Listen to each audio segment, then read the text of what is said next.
air sign, Aquarius, Gemini, and Libra. Kumusta po kayo guys? Okay, so air sign, maraming salamat po sa walang sawang pagsubaybay sa ating mga reading.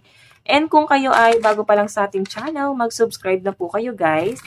And i-click mo na rin yung ating notification bell para lagi po kayo guys updated sa ating mga bagong upload. Tignan natin air sign, ano ba ang inyong gabay? Air sign, gabay po ni air sign. Air sign, Aquarius, Gemini, and Libra. Gabay po, Spirit Guide. So, guys, meron tayong profession. Iba sa inyo, guys, may nakikita akong possible na parang magmamasteral or magbabalik eskwela. Iba sa inyo, guys, maaaring may pumasa sa bar exam or nagpaplano kang mag-bar exam. So, ayan, yung iba sa inyo, guys, may changes, no? So, for example, ang kinuha mong course is tourism. Tapos biglang mag-ship ka ng course eh. I think mag-aano ka naman, HRM or pwedeng, alam mo yon, engineer. So, mag-ship ka ng course, yung iba rito guys, or pwedeng graduate ka na and nagpa-plan ka na mag-aral ulit ng ibang course naman. So, tingnan natin guys. Okay. Meron tayong compromise. Magulo yung isip mo guys, hindi mo alam kung ano yung gusto mo, no? Air sign. Iba sa inyo guys, siguro nag-aayos ka ngayon, naglilinis ka ng bahay, may inaayos ka, parang decoration, Christmas tree ba to, Christmas light. So may pag-aayos kasi, air sign. Okay, meron din ako dito guys na parang meron ka din aayusin or babaguhin sa schedule mo, sa oras mo sa trabaho, yung everyday routine mo, babaguhin mo na yun guys. Okay, kasi parang feeling mo, may nangyayaring conflict. So, may changes lang ako nakikita rito, guys. Okay? So, ayan. Confinement. Kasi, nai-stuck ka eh. Parang feeling mo, kailangan may pagbabago pala akong gawin. Kasi parang bang, feeling mo, unti-unti bumabagsak yung business mo or yung pinagkakitaan mo, guys. Ang laki ng pagbabagong nangyayari. So, may pagbabago kang gagawin dito. Okay. So, tingnan natin, guys, pagdating naman sa yung love life. Sa love life naman po ni air sign.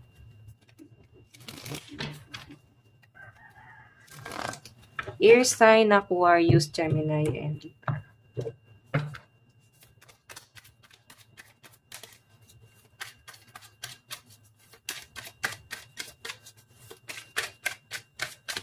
So guys, meron tayong 9 of Wands. Meron tayong, ayan, love life. Meron tayong 10 of Cups. Everything is fine. May nakikita ako mga third party or kung wala man third party, pwedeng family pala yung humahad lang. Family mo against sa love life nyo ng person mo or family niya. So, alam mo yung parang piling mo bilanggo ka na habang buhay sa responsibilidad mo sa family mo. Parehas kayo ng person mo ang nahihirapan dito guys. Kasi gusto ka na niyang kunin. Gusto na niya guys patunayan yung sarili niya sa inyo air sign. Ang problema lang guys, may mga humahad lang talaga and family po yung nakikita ko dito guys na nagiging conflict ng mga air sign. Okay? Or maaring iniisip mo yung responsibilidad mo sa family mo. Pwedeng hindi naman family mo literal yung nagpipigil. Pwedeng ikaw mismo kasi may hindi ka maiwan na responsibilidad sa family mo. Pwede kasing single mom or single dad ka. Iniisip mo kung may tatanggap pa ba sa'yo, may magmamahal ba sa'yo, or kung ikaw naman ay single, wala kang anak, pwedeng may tatanggap ba sa'yo. Kung meron man, maaring nagiging hadlang yung family mo. Okay? Kasi baka ikaw yung breadwinner, guys, eh. Okay? Kaya nga may changes kang gagawin dito, guys. So, may nakikita akong business na possible na simulan ng mga air sign. Okay? So, ngayon, pagdating sa love life mo, business mo na yung pagtutuunan mo ng pansin dito, guys. Nagsisimula ka pa lang kasi 9 of Wands, eh. Hindi ka pa sure kung hindi ka sure kung may patutunguhan ba, pero susugal ka. Okay? Gusto mo kasi din patunayan sa family mo na yung person mo, kaya niya guys mag-provide sa'yo or kaya niyang panindigan yung relationship niya sa inyo guys. Okay? So, parehas nga kayo nahihirapan. Air sign, no? So, wag mong pahirapan yung sarili mo.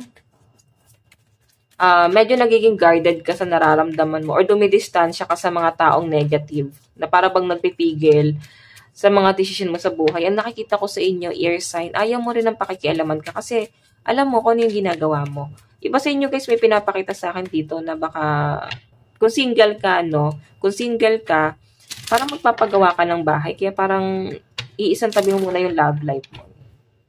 Okay? So, tignan natin. Pagdating sa career and kaperahan, meron po tayong Two of Swords. Ayan, bukas ang third eye ng iba sa inyo, air sign. Or malakas ang pakiramdam mo. Pwede yun yung nagagamit mo. Spiritista siguro iba sa inyo. Or highly intuitive. Meron tayong strength. Okay. So, alam nyo guys, meron ako nakikita rito naluging business. Nalugi, and I think nakikita ko na parang this time, sure ka na nasimulan siya ulit. Okay? Tingnan pa natin. Oh, 'di ba? May pagtutulong-tulong dito, guys. Kailangan niyo lang talagang magtulungan para masimulan siya, guys. Kumbaga, nagsisimula ka pa lang, malayo pa, pero nafe-feel mo na malapit na.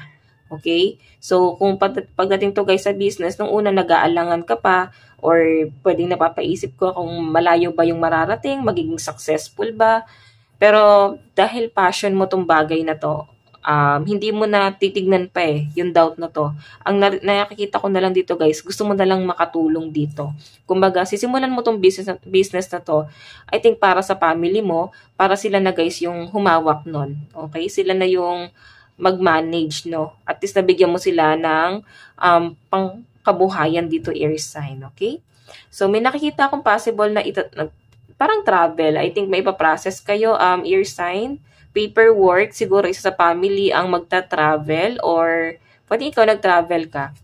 Air sign. Baka bakasyon lang. Pero iba dito, guys, trabaho nakikita ko. Pwede ikaw abroad. Mag-change ka ba ng parang cross-country? Nagpaplano ka, air sign? Or nagpaplano ka pa lang na pumunta ng abroad. So, tignan natin, guys. Advice pagdating sa inyong love life. Meron po tayong codependency. Okay. So, tignan natin ha. Ba't may codependency dyan? Addiction are affecting your romantic life.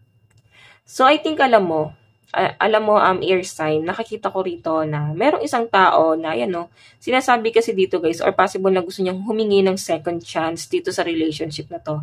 Pero ayaw mo na kasi, guys, tumipende. Kaya medyo magiging guarded ka pagdating sa taong to, kasi meron kang ibang pinagtutuunan ng pansin. Meron kang isang tao na gusto mo na, and nilet go mo na yung feelings mo sa taong to na matagal na panahon kang in-stuck. Hindi ka na umasa sa kanya. Kasi hindi ka naman niya kaya, guys, bigyan ng commitment So, parang aasa ka na lang ba? Diba? Napapagod na rin yung iba sa inyo, air sign, ng umaasa. Tingnan natin, advice. Meron tayong focus on the positive. Kakasabi ko nga lang, guys. Mas magiging productive and think positive pa yung iba sa inyo, guys. Ayan. May mga dito, guys, no? Parang ano ba yun? Pastry chef. Okay. So, guys, meron tayong gifted. So, I think yung iba sa inyo, meron kayong talent na nagagamit mo. Okay? Na maaaring na pagkakitaan mo, air sign. So, tuloy-tuloy mo lang yan, guys. Okay? Matalino naman yung iba sa inyo. Air sign, ang lucky number mo is 16 and 32. Ito lang naman po ang inyong reading. Hanggang sa muli, God bless and love you all. Thank you.